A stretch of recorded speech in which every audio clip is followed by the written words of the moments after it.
Good evening, everyone, and welcome to the Our Changing Snowscapes report launch event. It's fantastic to have such a lovely turnout here and hopefully a lovely turnout online as well. I'd first like to invite Wiradjuri Man and Associate Professor Richard Swain up to offer an acknowledgement of country. That's right. Thanks, Richard.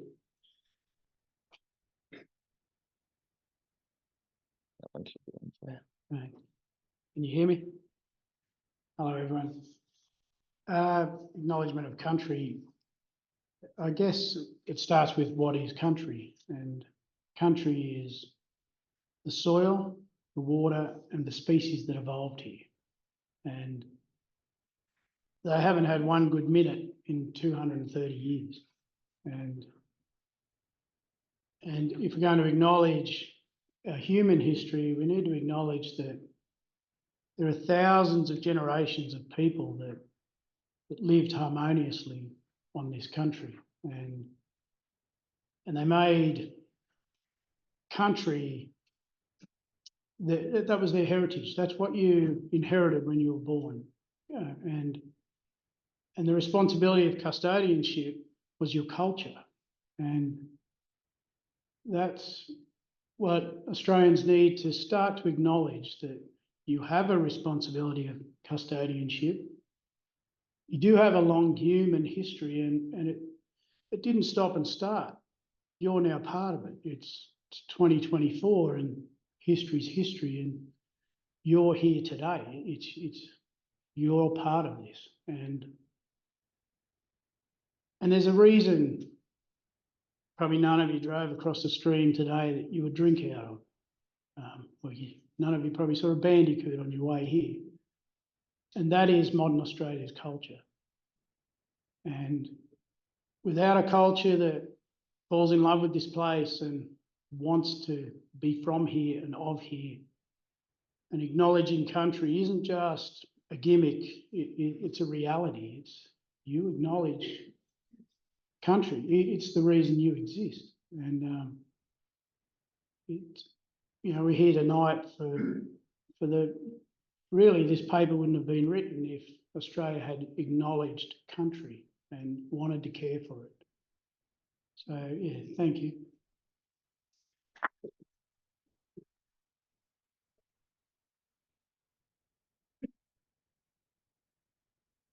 Thank you so much, Richard, for that powerful acknowledgement. I'd also like to thank a few groups and people that made this event and report happen tonight. So first, of course, to Ruby Olsen as the lead author of the report. This report wouldn't have happened without your tireless dedication to making an exceptionally high quality piece of work. And so we really appreciate all your work with Protect Our Winters. Thanks to the other authors as well, Robert Steiger, Adrian Nicocha and Jamie Piddock. We really appreciate everything you contributed to the report. Thanks to our comms and events team from the Fenner School, the Institute for Climate Energy and Disaster Solutions, and the Research School of Biology for putting on this event tonight. And thanks to the Australian Centre on China and the World for hosting us tonight. My name's Sam Bieber, and I'm the Policy Lead at Protect Our Winters Australia, a volunteer-run environmental advocacy organisation looking to unite and mobilise the outdoor community into greater climate action. I'm also a research officer here at ANU at the Institute for Climate Energy and Disaster Solutions, who we have to thank for the delicious nibbles and chai we got to experience in the lobby. I'll be your chair for tonight's panel event, and I hope you're all as excited as we are to engage in a conversation on climate change impacts on our Australian Alps, and especially what we can do about it. My connection to the Australian Alps started over 27 years ago when I was 3 years old, when I first went skiing up at Thredbo, I believe. And as I grew up, I spent a few weeks every year in the New South Wales alpine region with my family. As an adult, I've lived and worked in many alpine areas across Australia and elsewhere in the world, including the New South Wales Main Range, the Bogong High Plains, living out of a tent for a season in behind Falls Creek in the backcountry to get over an ex-girlfriend, and the Canadian Rockies as well. Much of my experience in the Alps is centred around my work through outdoor and environmental education, mostly with young people through school-based outdoor education programs. Though I treasure those experiences, they're tinged now with a small sense of guilt, a guilt based in an uncertainty around what our alpine regions will look like in the future, and an uncertainty in the experiences and the connection that will be available to future generations and young people.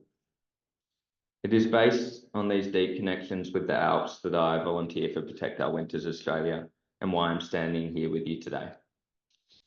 As you all know, we're here tonight to discuss the launch of the recent report commissioned by Power Australia and written by the Australian Mountain Research Facility, titled Our Changing Snowscapes, Climate Change Impacts on and Recommendations for Our Australian Alps. The report released last Wednesday summarises a broad expanse of literature about current and projected climate change impacts on the Australian Alps, and presents new Australia First modelling of climate change impacts on the Australian ski industry. The report explores a cascading series of interconnected impacts, looking at alpine tourism, regional communities, hydroelectricity, high country water flows into the Murray-Darling Basin, carbon sequestration impacts, impacts on high country ecosystems, and First Nations impacts, as well as how best to respond to these impacts. As discussed in the report, our spectacular Australian Alps extend over 1.6 million hectares of public land across 11 national parks and nature reserves across New South Wales, Victoria, and the ACT. They are home to nationally significant winter tourism sectors, thriving and passionate regional communities, and culturally significant First Nations sites and communities, as well as some of Australia's most unique and fragile landscapes and ecosystems. I'm sure you're all here because in some way, at some point in your lives, you have already connected to the Australian Alps, or I'd like to hope so. Whether that be through skiing or snowboarding between snow gums on a bluebird day, or hiking up to Australia's highest peaks through summer wildflowers, sitting by Lake Jindabyne and enjoying some alpine hospitality, or just swimming in one of the many beautiful rivers that have their beginnings in our alpine regions, such as the Snowy, the Murray, or the Murrumbidgee, which flows right here through Canberra. We are all connected to our alpine regions. The topic for discussion tonight is the future of those regions. What will they potentially look like in 2030, 2050, and 2080 under climate change, and what can we do about it? The structure for tonight's event will be as follows. Firstly, we'll get a short presentation from the report's lead author, Ruby Olsen, on the key findings and recommendations. Then we'll dive into an hour-long panel that will be in two sections. So the first section will be myself asking questions of the panel, and then you'll have an opportunity to get engaged and ask questions of the panel as well. So without further ado, I'd like to bring up Ruby Olsen to give a presentation.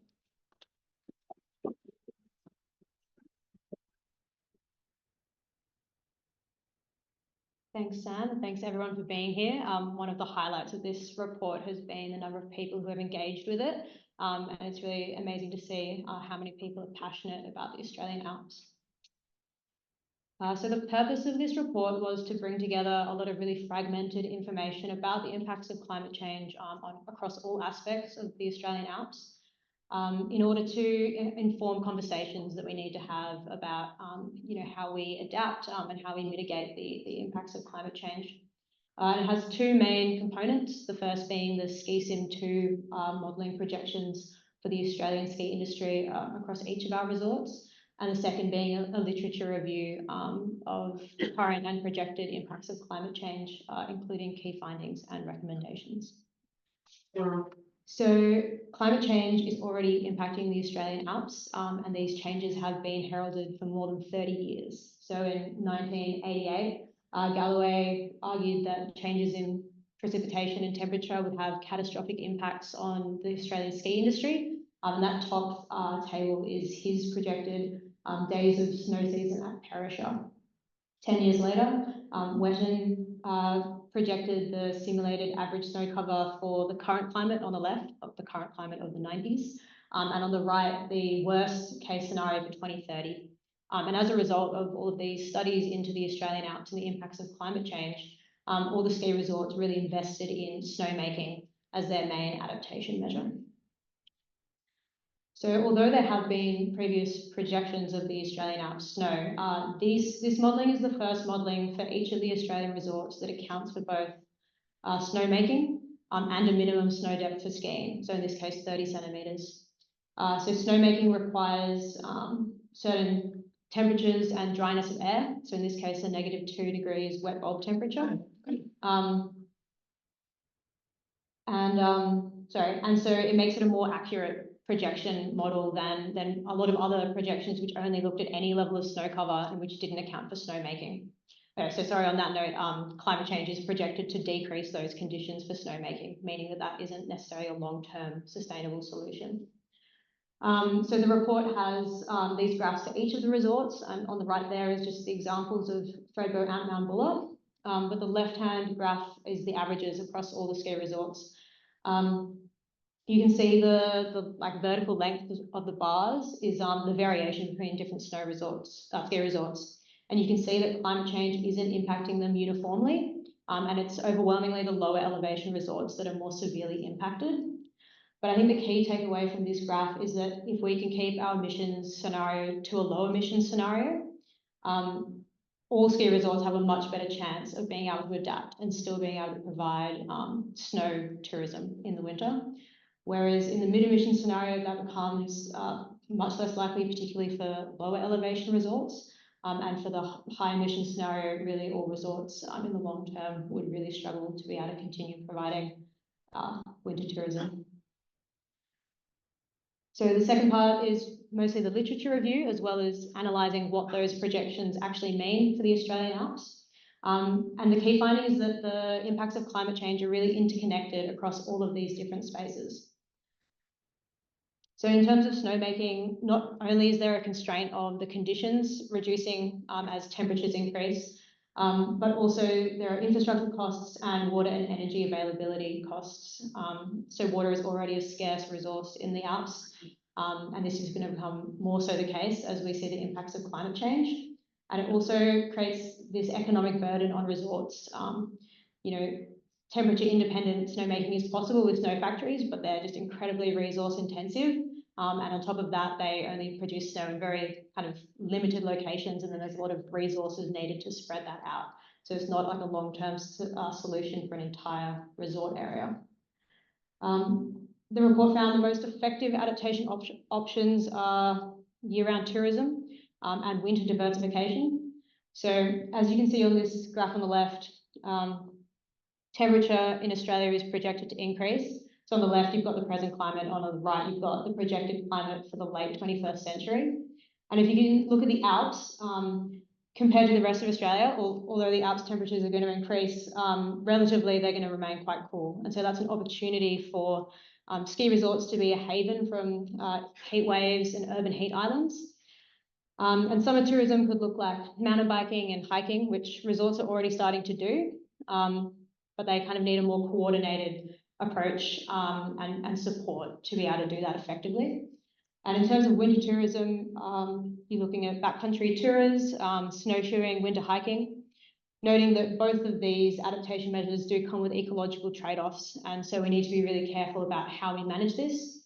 And particularly like with backcountry tourism, that could also be an independent adaptation taken by individuals as skiing becomes more expensive and not as good at the resorts. And particularly if people don't have the education to be doing that in a leave no trace way, we're going to see increasing ecological problems. So the New South Wales and Victorian resorts both contributed more than $3.3 billion. That top table is just for the Victorian resorts and also employs a lot of people. So they're really important economic contributors. The other impacts that climate change will have on regional communities is on the connection to the landscape that these communities have and the identity that they've built around outdoor recreation, skiing, And as we see our landscapes change, that will impact those communities, potentially leading to mental health deterioration. There's also natural disaster damage from bushfires and storms, and reduced regional development and region emigration, depending on how we adapt. So a key recommendation here is that we need to empower local alpine communities to make their own adaptation decisions, because as people being affected by climate change, they need to be involved in the response. So there are 2 hydroelectricity companies in the Alps, AGL, the Cure scheme in Victoria, and Snow Hydro in New South Wales. So they'll be facing diminished inflows due to reduced precipitation and ecological change. There'll also likely be increasing demand for pumped storage as Australia transitions to more renewable energy, which is an important part of our renewable energy transition, and also reduces the hydroelectricity companies' reliance on inflows because it's pumped. But if we are going to be expanding these hydroelectricity infrastructure, there will be ecological trade-offs. So hydroelectricity has already had really devastating impacts on the alpine ecosystems. So we really need to closely scrutinise future proposals, have land management agencies involved from the start, and there are opportunities for Snow Hydro and AGL to be involved in restoring some of the ecological damage. So the Australian Alps are really productive catchments. They provide 9,600 gigalitres of water to the Murray-Darling Basin, which is around 29% of the basin's annual flows. And then climate change is projected to reduce these.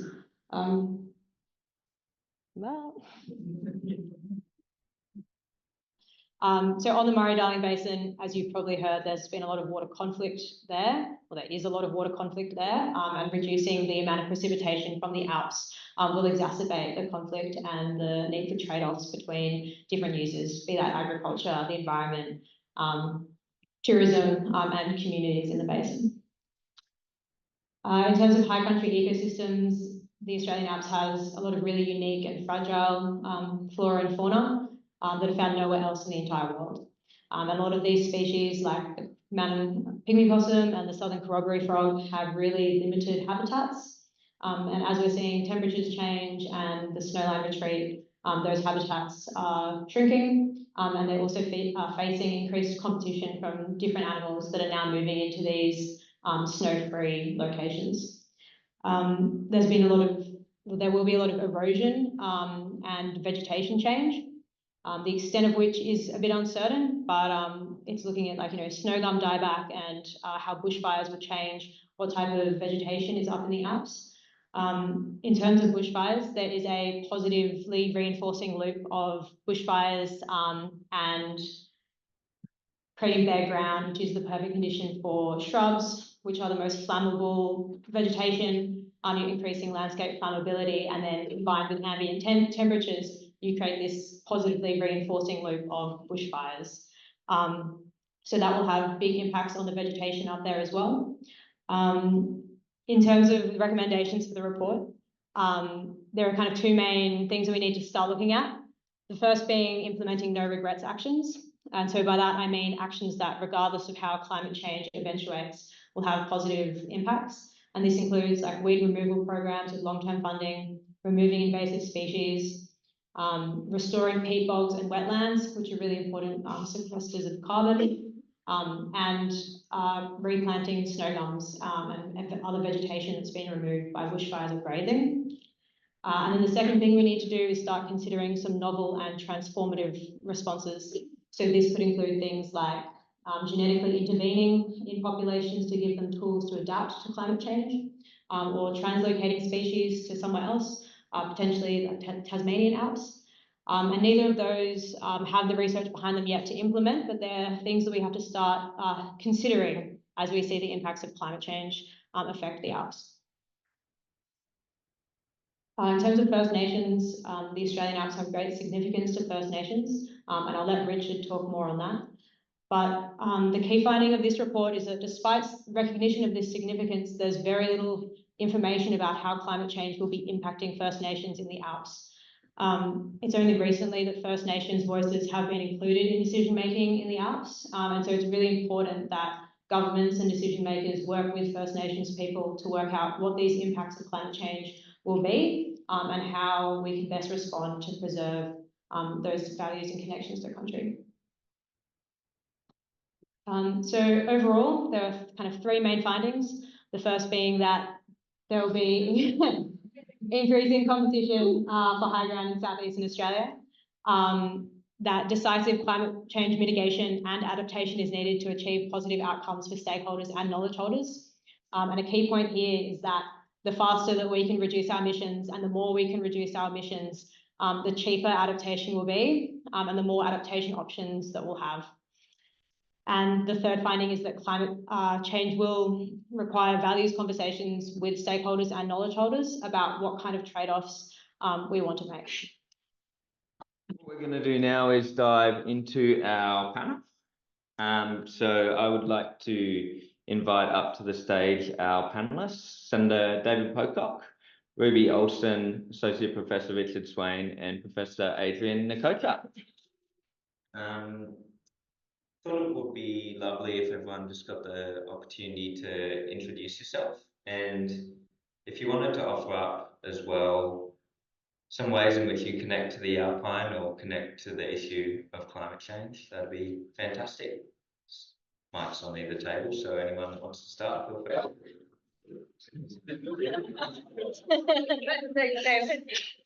Is that on? Okay.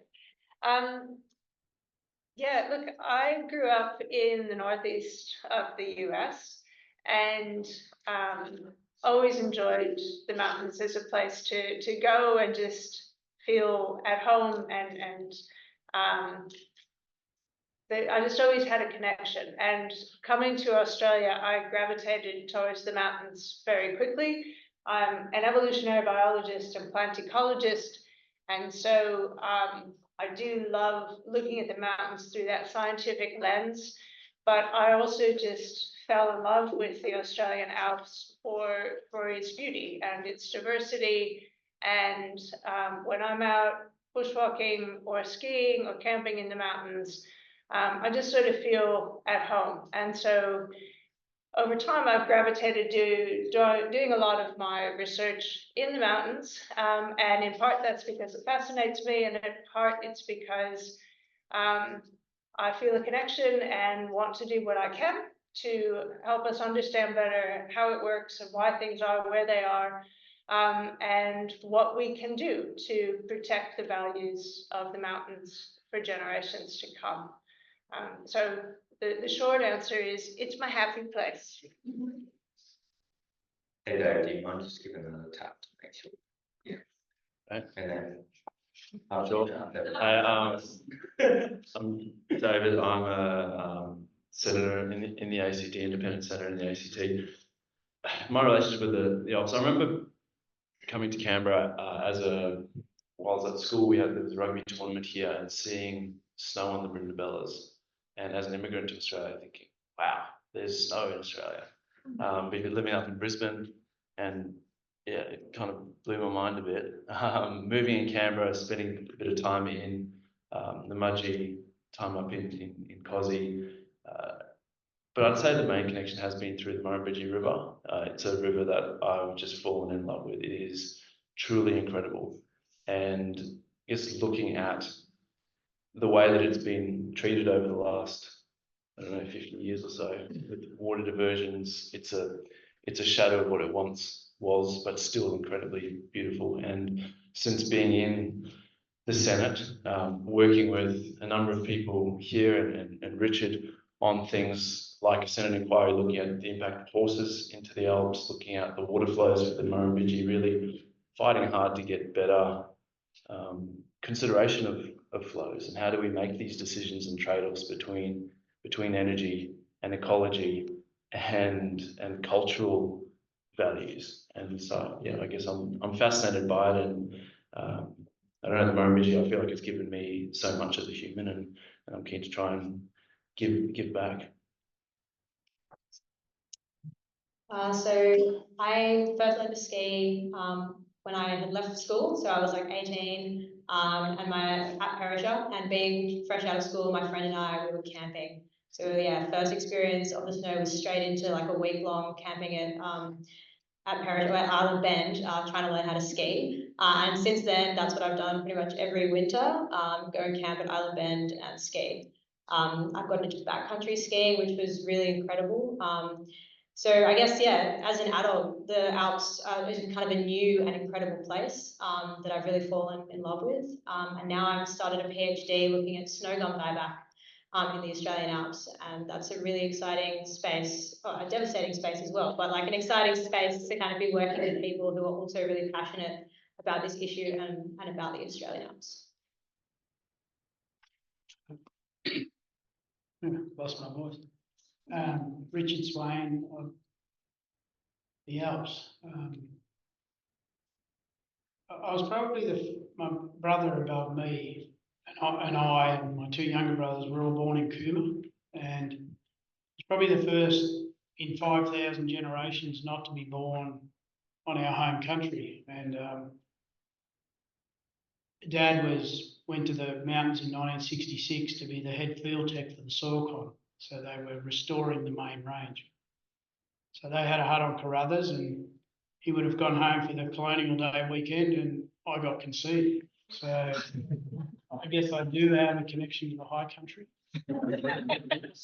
And I grew up a little differently to my peers, because I understood what the grazing era did to the mountains and what our modern society was doing to country. And so I've been a river guide up there for 30 years now, and it's my birth country, and I'll always speak up for it. So, snow, Gunnedah, it just seems to be part of who and what I am. So I suppose what brought us all together here tonight is this report that Protect Our Winters commissions AMRF and ANU2I. And obviously, even in just getting introductions, our connections to the alpine regions are much broader and larger than that report could ever cover.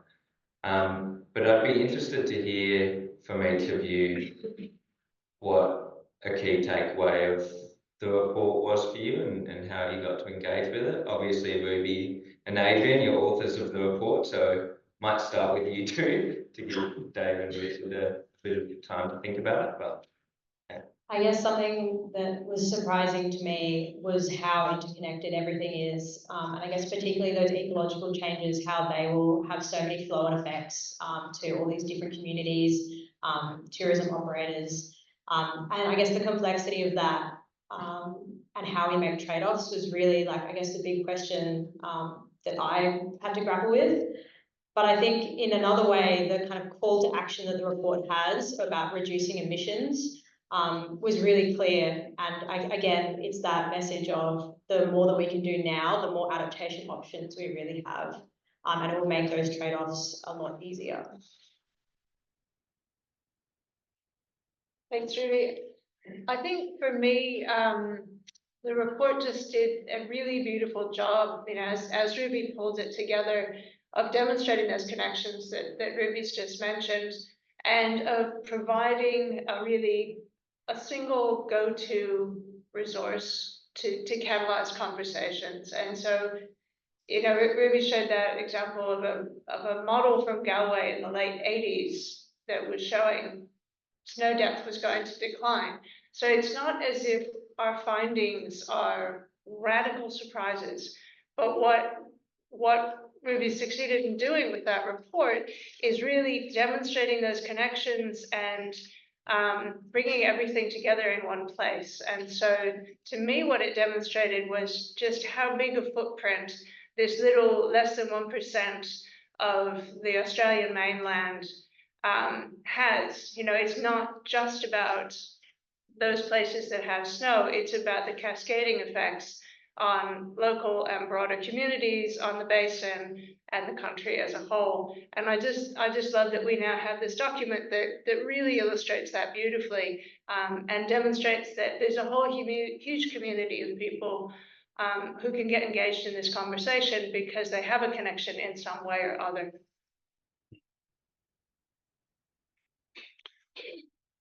I mean, thank you to the authors and to you, Ruby, for what you've done in, I guess, bringing all that together and just highlighting how much is at stake. And, you know, after 2 years in the Senate and seeing sort of the train wreck that is Australian climate politics, this is another reminder of just what's at stake here and just how far off the mark our major political parties are when it comes to what is a pragmatic response in the face of this sort of future.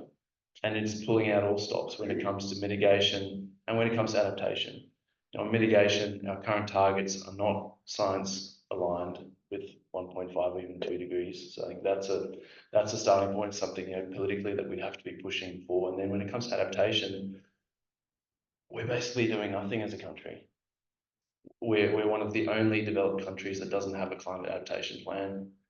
To the government's credit, they have a plan to make a plan at some stage.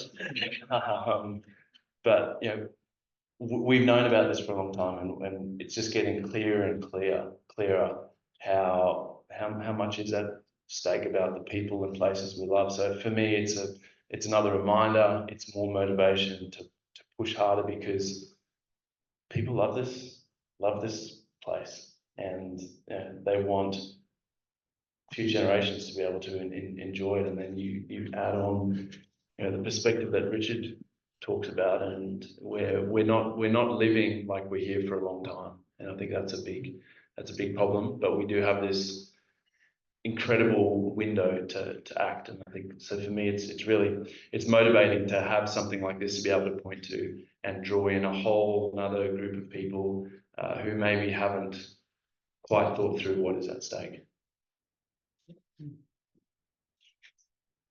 Yeah, thanks for the paper, everyone involved. I just got back from a couple of weeks ago with 140 or 50, no, it's actually 200 children from year 10 at Marist Brothers, and they're really disappointed in society. But they agree we're smart enough to fix our problems. They just want us to start on the journey. And it brings a smile to their face if they felt that we had started on the journey. We could do it listening to great music, eating good food and drinking good wine.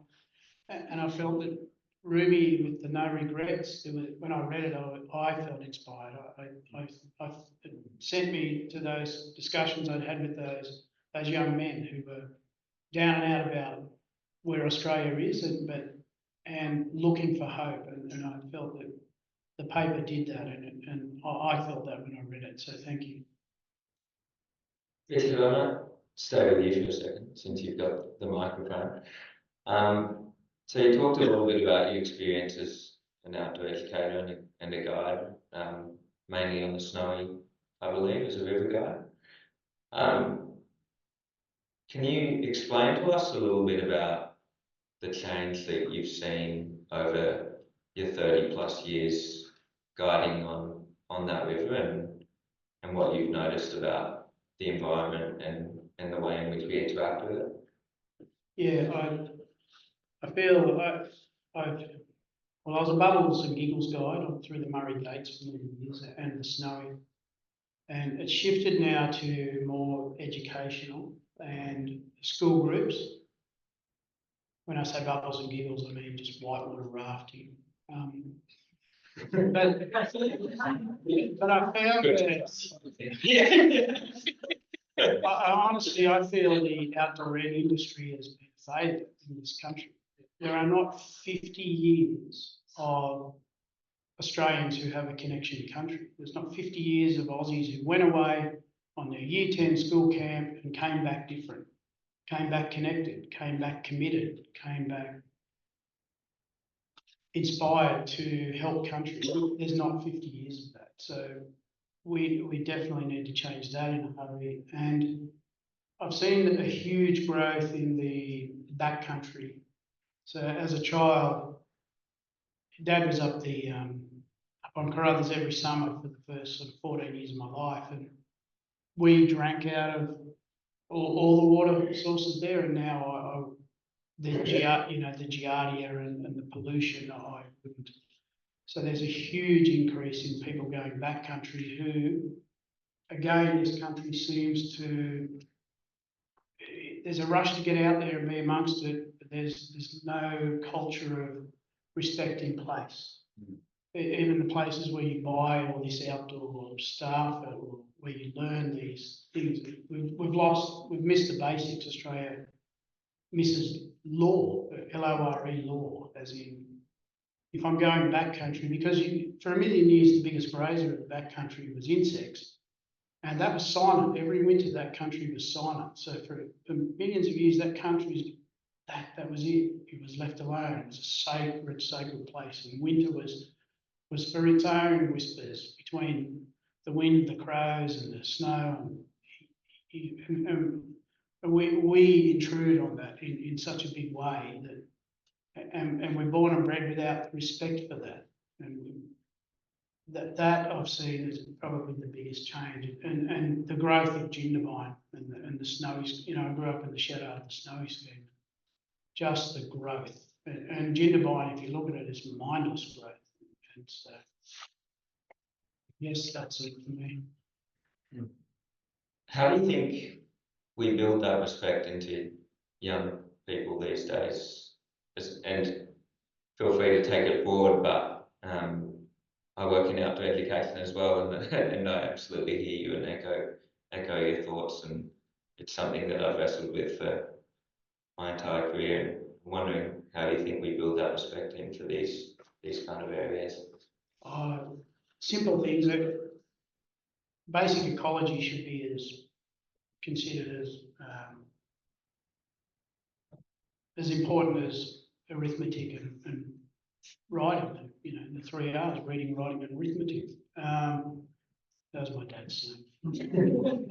But the story of the ranger. Every child in Australia should understand their catchment. They should understand their catchment, and then that would lead to embarrassment too, and that would lead to the cultural changes we need. Like when you find out which farmers are really destroying catchments and not respecting country, that's then seen, and children are educated to that, and then that we would be culturally different if that happened 50 years ago, if we started on that path. The one I'm working with David on, or I will be, is that citizenship ceremony. When someone becomes a citizen, they need to pick up some soil and commit to the responsibility of custodianship. And I always like to say that there's one reason they don't currently do that, and that is because we don't expect it of ourselves. So we need to change what we expect of ourselves. And the snowy scheme, the Kuma is built and idolises it, and there wouldn't be a kid in the town that could tell you that there's 12 major rivers and 76 creeks dammed and not a fishway in it. Like, that's a travesty for the mountains. So the truth telling of what we did to the mountains isn't told. Adrian, I might flick to you if you want to send Mike that way. We should just talk to trying to integrate ecological education into our education systems and into visitors of our alpine areas. You're an alpine ecologist, you've worked up there for quite a long time. What are the biggest impacts that we're seeing up there in terms of alpine ecological change, and what are the kind of things that we can start showing young people and showing visitors to these areas to get them to care about it? I was going for a hike up there a few years ago, and a tourist, I'm going to answer your question, but tell a story first. A tourist passed me and asked what we were doing, because we had our ANU shirts on, and I explained we were doing climate change research in the mountains, and he said, "Oh, I don't believe in that." And I said, "Oh, okay." And I said, "Oh, so what brings you here?" And he said, "Oh, I love the wildflowers." And I said, "Yeah, well, we're studying the wildflowers too." And he said, "But the funny thing is, last time I was here in February and it was at the peak of flowering, and now it's Christmas and it's such a good year." And I said, "Yeah, but you don't believe in climate change." So, the changes are visible, even if you don't want to see them. And changes in the flowering season is one of the big ones. We call that phenology. The other thing that's changing is the distribution of species. So things are moving into vegetation types, plants are moving into vegetation types that they weren't found in before. And as plants move, animals move with them. So we're seeing changes in range size. And the expectation is that that will have impact on some of those more rare and more specialist iconic endemic species. And so that's something that we're really paying a lot of attention to. The other things we're seeing are shifts in interactions between plants and other organisms, and that is most dramatically expressed in sort of outbreaks of things like Phytophthora. There was a native Phytophthora outbreak recently, and also in the snow gum dieback, which is happening, that's been mentioned tonight already, where a combination of climatic changes and changes in the ecology of a native insect have led to an outbreak of a boring beetle, which is ring barking the snow gums. And so when you go up there, you can see all of these things and you can begin to draw those connections. And then the other thing, as Richard mentioned, is there's more and more people there. And I think it's fabulous for people to go and to value and to appreciate the mountains. But at the same time, we do have to think about how that is going to impact the system that we have. And I might stand to Dave here, because we've talked about impacts for a while, and part of this report is on impacts, but part of it's also on recommendations on how we move forward. And I'm interested to get your perspective, Dave, on you kind of already alluded to disappointment in how we're going with our climate policy that I'm sure is shared with a lot of people in this room. Where do we move forward here from this report relating to adaptation in our alpine areas, but also just emissions reduction policy? What are the key things we have to start looking at to get the urgency across that this needs to happen now?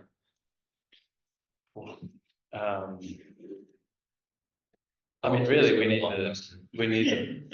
ultimately we need the political will to make it a priority. If you look at the way that our current system identifies threats, makes decisions, and then funds things, you only have to look at defense and you go, we've been told China's a potential threat in the next couple of decades, all sorts of recommendations, $300-400 billion plus of spending to try and deal with that threat. You look at climate change, even bigger threat. But what are we actually doing? You know, we might see a policy that's a $20 billion investment in transmission or critical minerals, or we're just not seeing the same level of urgency. And so I don't know, I think it's on all of us to create that. You are having this growing crossbench in there that's advocating for a far more serious conversation that's really aligned with science. And I don't know, my hope is that we don't have that much longer to really make the most of this sort of critical decade. But I think the longer it goes, more and more people are saying, well, hang on, there's a lot on the line here and we can change things. So that's certainly how I view things, and I view my role as independent on the crossbench, is to push for that ambition and say, well, look at COVID, we listened to scientists, and sure, in hindsight, we probably did some things wrong, but it saved a lot of lives. When it comes to climate change, I don't see why we're not listening to scientists. Or we're saying, yeah, we're listening, but we're not actually going to do what you're saying. There's a real disconnect there. And maybe Dave just talked to us a fair bit about urgency to act, and a decent part of the report talks about the gaps that we have in implementing adaptation decisions in our alpine areas. I was just wondering if you can explain the idea of adaptation trade-offs and adaptations in these areas, and in general how the movement talks about adaptation and what's needed here. Yeah, so I guess adaptation, as a broad definition, is responding to the impacts or the expected impacts of climate change. And in terms of trade-offs, as we're seeing change, and particularly as we're seeing, I guess, more scarce resources like water, and we're seeing the need for example, summer tourism and winter diversification to try and maintain those values that we currently have. That's where we start needing the trade-offs, because those will have ecological impacts, which we also value. Like we also value the environment, and ski resorts value the environment as well. So I guess it's really understanding what those values are and what we most want to preserve, or I guess if we can't preserve it in the exact way that we value them now. So say we value outdoor based recreation, and if we don't reduce our emissions and winter tourism isn't possible, can we still maintain that value but in summer tourism, for example? So I guess understanding what those values are, they really require conversations with those people who have those values. And so one of the recommendations of the report is that, for example, the Australian Alps Liaison Committee already has really good relationships with First Nations, with local communities, with the land managers who manage national parks. And so expanding their scope and remit and resourcing to kind of have those conversations will give us a really good understanding of what those values are more deeply, and then how we trade off those values. And so, part of that might be, do we look at ecological interventions such as translocating a species, because that value might be, we still have, we still know that species exists, it isn't extinct, it's living happily in Tasmania or whatever. Or is that value not going to be maintained because that species isn't in the Alps, and that's actually what we value? And if that's the case, then maybe we need to really invest in resources that can maintain that species in that Alps, whether it's genetic interventions or even more like technological interventions. And the report doesn't claim to have those answers, but it does say that, yeah, we need to understand what those values are so that we can work out how to make those trade-offs. Great. That might be a good segue to a bit of audience Q&A to understand some values in the room, I think. Can I have a roving mic, please? That one's off.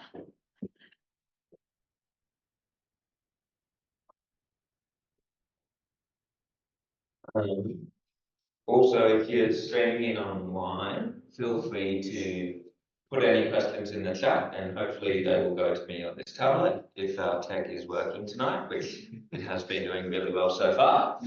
And we'll also get questions from the room as well. Do we have any questions for us? Oh yeah, go ahead. Hi. First of all, thanks to the panel and thanks for the presentation on the report. I would just like to correct you on one thing though. This paper is not the first to model the impact of climate change on Australian ski resorts and the adaptation strategies that snowmaking offers to ski resorts. Is that a copy of the full report on the table in front of you, or just the executive summary? Just the executive summary. Okay, that's fine. So in 2008, Can I quickly just say, if we could make sure our comments and questions between a minute or two. In 2008, an Australian climate scientist by the name of Kevin Hennessy published a paper which is titled Climate Change Effects on Australian Snow Conditions in Mainland Australia and Adaptation at Ski Resorts Through Snowmaking. It's referenced in your report on page 33. It provides a key finding that says in the year 2050, the ski season will shrink by 99%, whereas your modelling has concluded that under the worst case scenario of climate change, in the year 2050, the ski season can only decline by up to 52%. So my question for the authors is, why did this report by Kevin Hennessy, which has been cited 217 times on Google Scholar by an author with 200 publications to his name, 12,000 citations, a Nobel Peace Prize for 2 decades of contributions to the IPCC, and who's the current lead author at the IPCC. Why did he overstate the risks of climate change so incorrectly with his paper that's both peer-reviewed and published in an academic journal? Yeah, I can talk to that one. So, yeah, read that report, or that paper. I guess the differences in the ski sim 2 model and the modelling that he used are partly the minimum snow depth of 30 centimetres and snowmaking, as you say, but also the use of a critical elevation. So if you read in the report, it goes through not all of the ski resorts, like the whole elevation range, is used if there's a potential for ski resorts to be able to open only like the top half of their resort, for example. So like they could open, you know, I'm trying to think of a resort, an example. I don't know, like the top, like from mid station to top station of Perisher. And so it only accounts for that elevation and above. It uses the ski sim 2 model, which has been used internationally in a lot of publications for Europe, North America. But not Australia. It hasn't previously been used in Australia, but it has been used overseas. In Australia. I mean, I can let Adrian talk to that one a bit, but Because there's an assumption in that, which I'd like to challenge as well, which is that your model. So give you a bit more time. We'll give you one more on this, and then we're going to move on to another question, if that's all right. And we'll give it to Adrian an opportunity. I think the reason that your model has discounted the impacts of climate change so significantly relative to Hennessey's findings is that you assume that snowmaking can occur at a rate of 10 centimetres per day. This model input isn't justified at any point in your report, and the way it appears to be interpreted is that ski resorts have the capacity to build their snow base at a flat rate and only a rate of 10 centimetres per day, which I think anyone who goes to ski resorts regularly will tell you is probably not true. Can I add one thing? Yeah. Ruby? I'd also like to add that the modelling was done by a couple of climate change So is it impacted. fine or not? So it was done by a couple of experts out of the University of Innsbruck and the University of Waterloo, and they've done quite a lot of modelling on these impacts. If you have more specific, So do they not have to justify? sorry mate, can you let me finish please? If you have some more specific questions on the modelling, it'll probably be best to get in contact with them. So Robert Steiger was the lead author for the modelling, and Ruby compiled it and put it into the report. I'm going to stop you on the assumptions there, if that's all right. But could we just get an answer for the 10 centimetres Yeah. per day? If you, yes, so that was brought up in the modelling discussions that we had with Robert. That is what the international standard that they've used for all of the previous ski sim 2 projections are. It does assume that ski resorts have the capacity to make, it's like they have the snowmaking infrastructure already in place, which is something that they may not have, and that is something that we acknowledge. So I guess what this is saying is that snow depths are going to decline and snowmaking is going to get worse. I absolutely agree with you on that one. But not at the rate that the other sides. I'm sorry, we're going to move on. Is it not Yeah, a legitimate question? It is an absolutely legitimate question, but there's a lot of other legitimate questions. Legitimate question. And you've had a good 5 minutes in the Q&A. I'm sure Ruby and Adrian will both be very happy to talk to you at the end of the session as well, and we would at POW as well. And I'm sure Robert Steiger, who has led the modelling, would really appreciate an email. Cool. We've got another question up the front here. Good afternoon or good evening. My name is Gregor Manson. I've got a 40-year career as a specialist in catchment management in national parks, superintendent of Blue Mountains, and regional manager of the Snowies at a time when, in 1995, I went there, and that was when we were really noticing the difference in bushfires, and we ran the snow conference in Jindabyne through the Alps Liaison Committee, which was the beginning of what's happening, because we knew it was changing. We'd seen the change in the level of snow from when they built the snow scheme, and then it was starting to move quickly, and we had an international conference. And that's really give you the name of Ken Green's paper, if she hasn't read it. And that's a useful background because it's so important. And my question goes to this.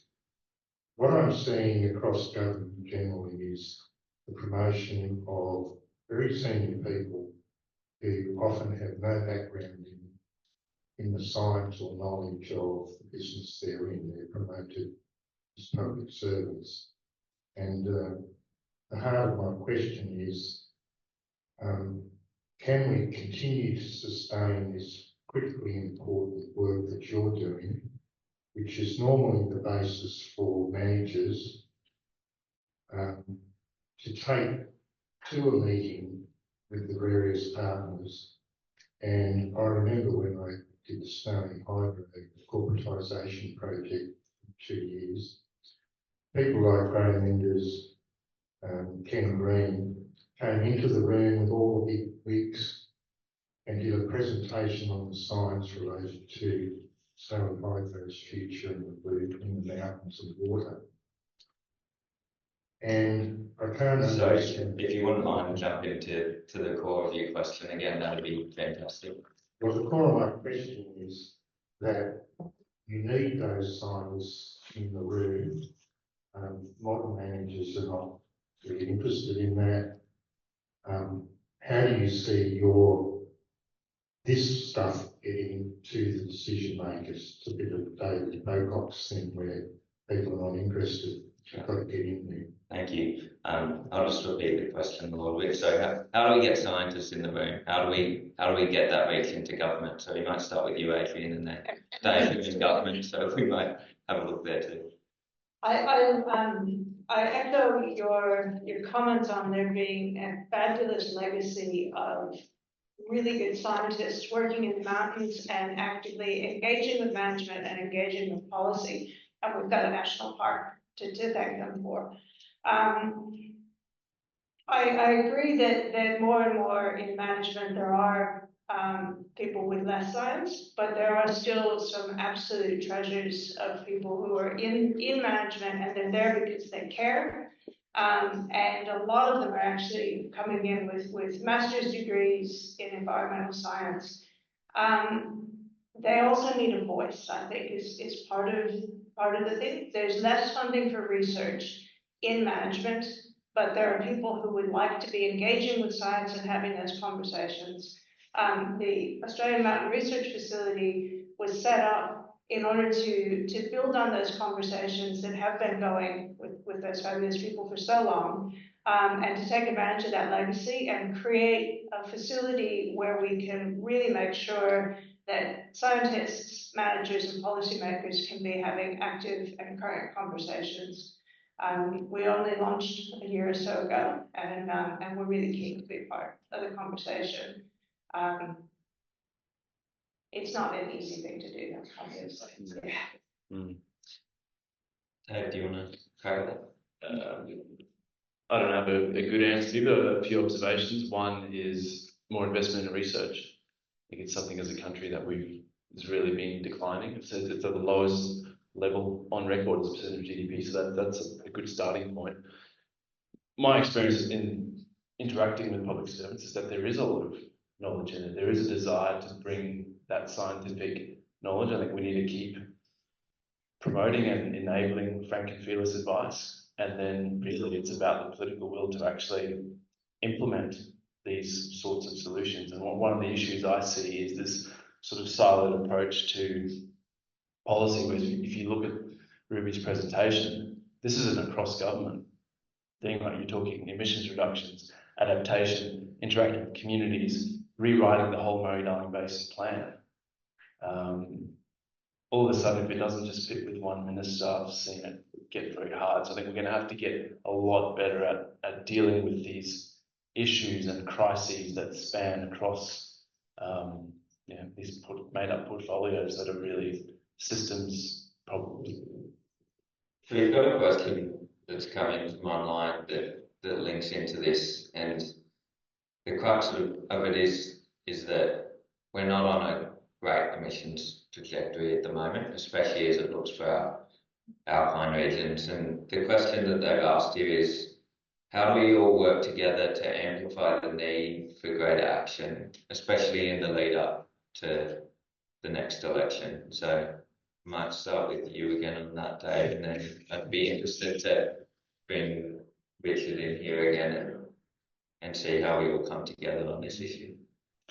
Well, I think you're doing, like, this is part of it. It's sharpening the mind, reminding people what's at stake. This is not something out there. This is about the people and places we love, this place that we live and love. And it's making decisions now that will have consequences for not just decades, we're talking centuries, millennia, if you talk to the climate scientists. And we're an incredibly wealthy country and one of the biggest fossil fuel exporters in the world. So we have an outsized opportunity and role to play. I think it's just constantly reminding Australians, don't buy into this thing that, oh, we're just a little country, little emissions, nothing we do can make a difference. We can, because we are a huge exporter. And yeah, as the question said, we're not on the right track, but that can change very quickly. And Richard, at the local level and in terms of getting people to do what you were talking about before and coming out and seeing country and respecting country in a way that gets them moving into protecting it and amplifying their voices to doing that. How do you think we bring people together in that issue, especially noting that a lot of visitors to our alpine areas come through for recreational skiing and snowboarding? They're a huge contributor to the alpine economy up there. So how do we get them involved in respecting country? What's killing Australia is modern Australia's culture. We're killing the barrier reef because it's in our culture to kill. And all our rivers look the way they do because it's in our culture to do it. So if we want to save the Alps, we need to change our culture. If we want to save the barrier reef, we need to change our culture. So reports like this that have that no regrets, the honesty, the three scenarios, I think is really, really powerful that we, I'm sitting here for that reason. We're changing. Otherwise, I probably wouldn't be sitting here. So it's culture, but it needs to change quickly. And so no matter what you do in your life, if start having tough conversations with people, we've got no time for benign. This needs to be the decade of healing country. If you want to introduce yourself to country when you go outside, ask it how it feels about us. If I went to the MCG on Saturday and there was 100,000 people there, and if I said, who loves the place, they'd all stick their hand up. If I say, who can point to a square inch of this place that would love you, the place would fall silent. And we need to change that. And so culturally, if we change to a country that loves country, wants to change the world, we will. Review again, did either of you want to cover this, or are you pretty happy? Great. Are there any other questions? We might go here first and then we'll come to you next. So in the middle. Yeah, I didn't think. Sorry, voting mic issues. Quite a few you talked about the impact of like increasing visitation on the Alps, particularly in the main range, and people not going in with that leave no trace attitude. Does national parks need to change the way they manage that? Maybe the backcountry, some kind of permitting system that's prevalent in other countries. Is that something that would hopefully reduce the impact? So the question there for people online was, do national parks need to change their approach here in recognising and dealing with these impacts? Yeah, I think they definitely do. I don't know whether it's a permit system, although I'm sure that's something that needs to be considered. But yeah, they definitely need to change how many people were there, or like at what times potentially. And another thing that will result for more people in the backcountry is probably rescues, and the need to provide more resources and more personnel for rescues, because a potential cost will be the cost of lives if people are going out there unprepared, and just having more people out there with increasingly variable conditions and more extreme conditions with climate change. Did you want to add anything? I think the answer to that question comes back to the resourcing issue that's been brought up. And I think there are lots of things that folks in national parks would like to be doing to better protect the Alps, but they are strapped as well. And so if we were to increase funding to those management agencies, I'm sure they have lots of creative ideas about combinations of permitting and education, and really using people's love of the environment as an opportunity to build those connections that Richard's talking about and make those cultural shifts. Yeah,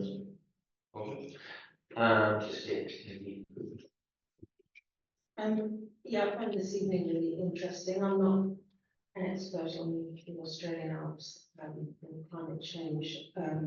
But one question that I find is, just seems to me that the presentation was about, and the report was largely about skiing and making sure that people can ski, and scientific statistics.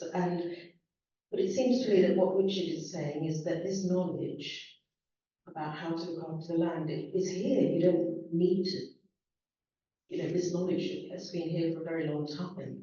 And why is it that it seems to be this great big emphasis on more research and more reports when how much are Indigenous elders involved? It seems to me that what you're saying is that this knowledge is already here.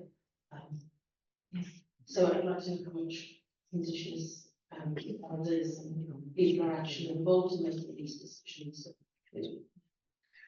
Just to repeat that back, we're looking at how Indigenous people are involved in our current management systems of the alpine. Richard, did you want to?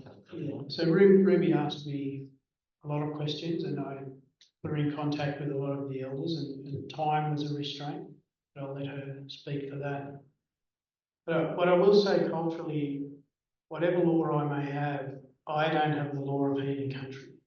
And so our future in this country is a joint journey of the best of Aboriginal connection to country and respect for country. So, and the best of regenerative science. We now need all of us to go on the journey. And so you don't need to spiritually be connected to the country, but we need to respect country. Why is that side in the report? Why aren't we hearing the Indigenous voice? Well, from my point of view, is I'm born there, but I don't want to speak on behalf of the Monero people, the Yarra people, and then Ruby had time restraints for that. Yeah, so in addition to the time constraints, it's also ethics approval constraints. So the ANU ethics approval process to formally interview First Nations is quite extensive, and given the short time frame of the report, it wasn't possible. That's also the case for interviewing other communities in the Alps.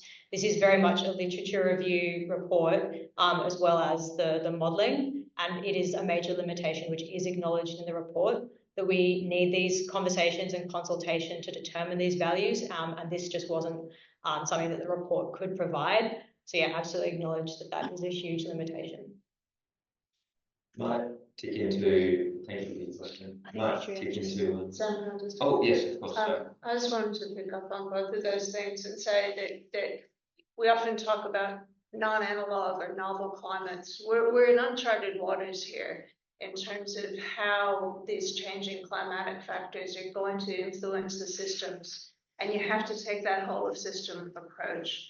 And so the report is not meant to come down with hard findings. It's about recommendations and stimulating conversations. And I think it's important to highlight that First Nations contributors haven't been part of those conversations to date, and that in research, in policy, in conservation, we need to actively address that and be inviting people and seeking input into the conversations. I might dig into a question that we've got here online, which is a pretty short and sweet one, and it talks a little bit about the kind of juxtaposition that we were just discussing in terms of the different communities and cultures that connect with our alpine regions and how they connect. We've got a question here that says, how can the winter sports community help change culture? Dave, I might jump you on here, and noting that, and I'm not deliberately trying to do that every time, I swear, but you've been an athlete, a high level athlete before, and now you're, and even while you were an athlete, were quite engaged in climate advocacy. So I think the sports angle and climate advocacy angle matches up in some regards here. How do you see sport and climate advocacy working together here, and how do we change culture in those kinds of communities? I think sport's got a really important part to play in cultural change, and I think sport's at its best when it is encouraging society to take on these tough issues and inviting more and more people into the conversation. Whether you look back through history, and sport has a proud history of doing that at times. I'm the last person who should be talking about winter sports, but it's pretty clear that this is existential for winter sports.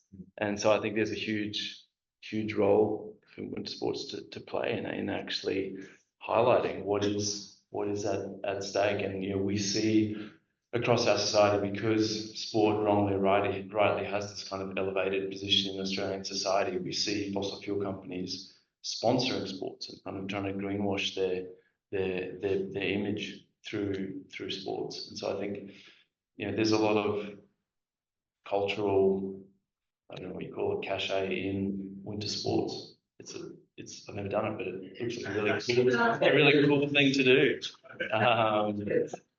So I think we should be leaning into that and using it. Yeah, great. And Adrian and Murray, you're both skiers, I believe. Of course. I'm still chuckling. Obviously, we need to take them skiing. I mean, outcome to this conversation. So,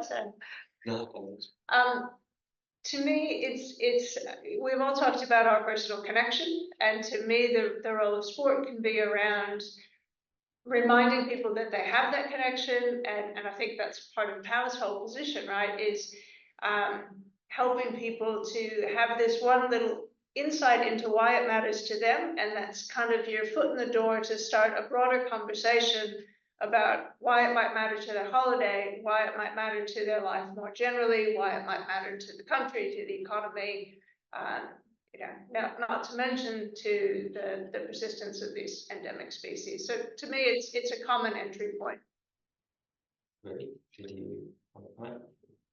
I guess the only point was when my friend, when I was talking to them about this report, was saying it would be really devastating as Australia if we had no one to put into the Winter Olympics, because we didn't have any children who ever skied to know that was something that they wanted to do and to then train for, which I think is an interesting point, and one about the future generations being able to ski and then represent us at the Olympics. Here,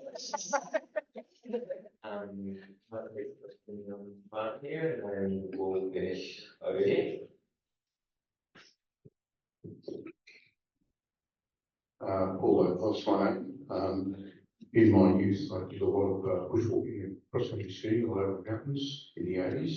I've got a couple of suggestions. Also, I now look after a key hunt in the Jungle Wilderness area on the caretaker road through the Canberra Alpine Club. I recall when the national parks handed out leaflets to people as they arrived in the national parks about issues like the fraction of the populations that brought it to cracks. And maybe that's one way of getting to, people just come up for a bit of fun spreading of the powder. But also, I think in summer, when the flowers are out, we could have youth camps, which could include Indigenous people, giving the long view of what's been happening to the mountains from their point of view, with maybe rangers talking about the science, etc. At some of these youth camps. And you know, Did you have a question for our panel here? yeah, well, basically, you know, that sort of a proposal of even reaching out to youth and the public, as the national parks used to. Yeah, I think those are great points. I think national parks have a really big role in education, but also the resorts. And I know Protect Our Winters are working closely with all of the resorts as kind of one of those main gateways, I guess, for most people to experience the Alps. So yeah, there's some really good opportunities for education there. Thanks. Does anyone else want to say? Yeah. We might finish up at the top here. This will be our last question for the evening, I think. Thanks so much. My name is Hugh Kingston. I'm involved with Protect Our Winters and a 4-decade passion for the beautiful Alps. Yes, my question is, I know Protect Our Winters has emptied the bucket of funds to commission this report. It's had a lot of coverage over the last couple of weeks since it came out. But I'm interested in how now we move forward to make sure that report goes to local government, goes to state government, sticks in the head of more federal politicians than David here. So just your thoughts on how, you know, whose responsibility is it Protect Our Winters, is it ANU's to make sure that this goes on, and actually there's actually potentially more research done as well. So the question for everyone online was how do we move forward from this report in advocating for some of its findings and recommendations? We would like to volunteer you to answer this question first. That's it. So I've just been volunteered to answer for that, and I swear that question was not planned. I didn't think we would finish on that. I suppose how we think about going about our advocacy at Protect Our Winters is a bit two-pronged. So working from the bottom up and the top down. So from the bottom up, we are really trying to reach out to community and industry, which obviously touches a lot of community as well, and try and unite community in different ways, including in ways like this, where we can talk about this issue and have these kind of forums. And from the top down, absolutely just associating with government and trying to get our heads in the door in Parliament and talk about these issues and advocate for what needs to happen here. That's the approach that we're going with at Protect Our Winters.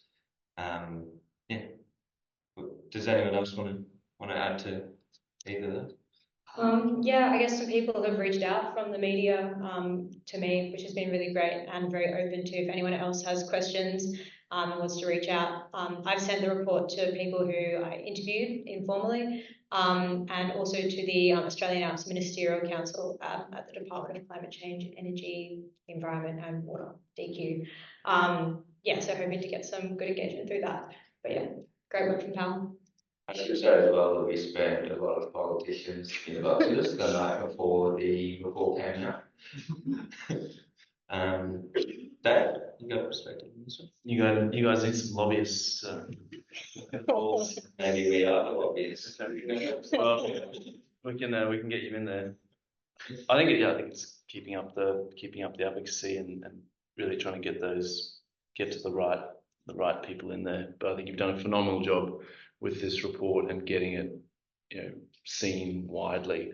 The coverage is incredible, so well done. So much. Thank you. Right, we might wrap it up there, folks. If everyone can give our panelists a huge round of applause.